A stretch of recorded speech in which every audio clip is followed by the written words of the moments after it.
Let's get things started, Mike, by focusing on Notre Dame visitors last weekend. Yeah. So spring ball, or excuse me, the spring game usually is like, all right, spring's over, spring ball's over. You kind of wrap up the spring visits. Well, we know that Notre Dame had a couple practices afterwards, and some recruits still on campus last week. And Notre Dame had some big time guys visiting South Bend. They got to see practice and, of course, get the whole look at the facilities and everything. Gordon Sellers, Darren, we talked about last week as a guy that Notre Dame had offered and was going to make a late push for. And he had a commitment date of April 18th. And hey, Notre Dame, can they get him on campus and maybe commit in a few days later? That was always unlikely. Or could they get this 4-star wide receiver, 6'3", 175 pounds from Charlotte, North Carolina? Could they get him to love his visit and push back his date? Maybe. Or does he commit to either Clemson or South Carolina, and then Notre Dame will keep recruiting him? Those are kind of the three scenarios, and it ended up being the last one. Sellers committed to Clemson on, I believe it was this past Friday, and Notre Dame would have obviously, again, loved to have him commit to the Fighting Irish. His visit to South Bend did go well earlier last week, but just too little too late. And I know a lot of people are asking the question, hey, why is Notre Dame just now offering? To that I say they have a good reason. Like, they're I don't really dive into some of those other things of why offers happen at some point, but Notre Dame offered a little bit later, and then Sellers committed to Clemson. Darren, Clemson is not an easy school to flip a prospect from. Dabo does not mess around with that, and I know the Irish just flipped their quarterback last cycle in Blake Hebert, who's of course now on the Fighting Irish football team. We saw him in the spring game a little bit, but this one's going to be a tough flip for the Irish, especially from Charlotte, which is a couple hours down the interstate from Clemson. So yeah, Gordon Sellers, Notre Dame will keep recruiting him, but I think it's probably unlikely. Now, a prospect who I do feel like is likely to land at Notre Dame right now is Grayson McHugh from LaSalle College in Pennsylvania. His teammates Joey O'Brien, a huge Notre Dame target for the past 13, 14 months. Notre Dame offered McHugh a few weeks ago, 6'7", 270 pounds. So many. Darren, like when Kyle Hamilton came out, that Notre Dame's recruiting safeties, it was like, oh man, be the next Kyle Hamilton. Yeah. Now it's offensive tackles. If you're tall, and lanky, it's like, all right, Joe Alt. So Grayson McHugh getting some Joe Alt comparisons. Notre Dame's certainly using that as a kind of a recruiting pitch, for the lack of a better term. But McHugh visited campus this past week. And yeah, again, he's a teammate of Joe O'Brien, major Notre Dame target. So the Irish would love to land both of these prospects. McHugh fits Notre Dame. I'm told he grew up a Penn State fan. The Nittany Lions are the in-state school, so it's going to be a huge battle for Notre Dame here. But I think that he's probably leaning Notre Dame. It's tight, but I think Notre Dame's got the edge right now, Darren.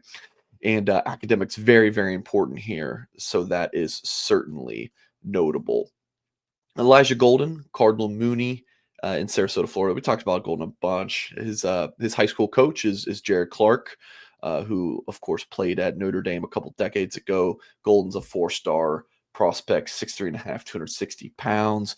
Had a good visit. I'll be writing an article about Golden on Monday. You can find that at blueandgold.com with his updated official visit schedule, which there was some changes from what had been reported previously. Again, you'll be able to see all that in the article. But Notre Dame, from what he told me, is going to get the last official visit, which is always a good sign. Notre Dame is feeling pretty good about where things stand with Elijah Golden. So Notre Dame has 2 defensive end commitments right now, Darren, and Ebenezer Uatade and Rodney Dunham, 2 guys who are close to, or depending on what website you're looking at, like in the 5-star conversation. So now it's like, all right, maybe one more defensive end, but really loading up on interior defensive line bodies.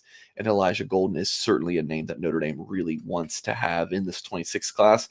And one more guy to mention, and there's a few others, but Zarek Sidney, maybe, I don't know how you pronounce his first name, from Desert Edge in Arizona, 4-star player. This is in the 2027 class, and Notre Dame very, very excited about Sidney. They're fired up to get him on campus. He's going to be a top target in the 27 cycle. So Darren, sometimes it's like, man, How long have we been talking about like Joey O'Brien? It's been so long, right? It's almost every single week we discuss him. Sydney's going to be one of those as we get deeper into the 27 cycle. He's going to be one of those guys that's just a crucial target for Notre Dame, and one we're going to be breaking down for a while. And Sydney had a really good visit to campus. He liked Notre Dame. He got to campus, and then he told me that that visit shook up his recruitment. That's always a good thing to hear, Darren. Well, Mike, if there's anything that gets people fired up, and that is rankings updates, and you have an On3 update. Yeah, so On3 did update its rankings, and this is kind of boring and monotonous, and I don't think most people care about this. So I'm going to make this very, very quick. Rodney Dunham, when he committed to Notre Dame, Darren, was like, all right, the 5-star, right? So that's per the industry ranking, the On3 industry ranking, which takes into account On3's own rankings, 24/7 Rivals and ESPN. But the 4 individual websites that I just mentioned, none of them actually had him ranked as a 5-star. But it was just the industry ranking, that average, whatever, had him as a 5-star. And he ranked as the number 7 player and the number 3 edge in the country. On3 updated its rankings Monday. Same exact ranking, 7-3. But he went from a 4-star to a 5-star. Right? You're saying, how does that work? It's the rating. It's the recruit rating. He had a 97 rating, which is the highest 4-star you could be.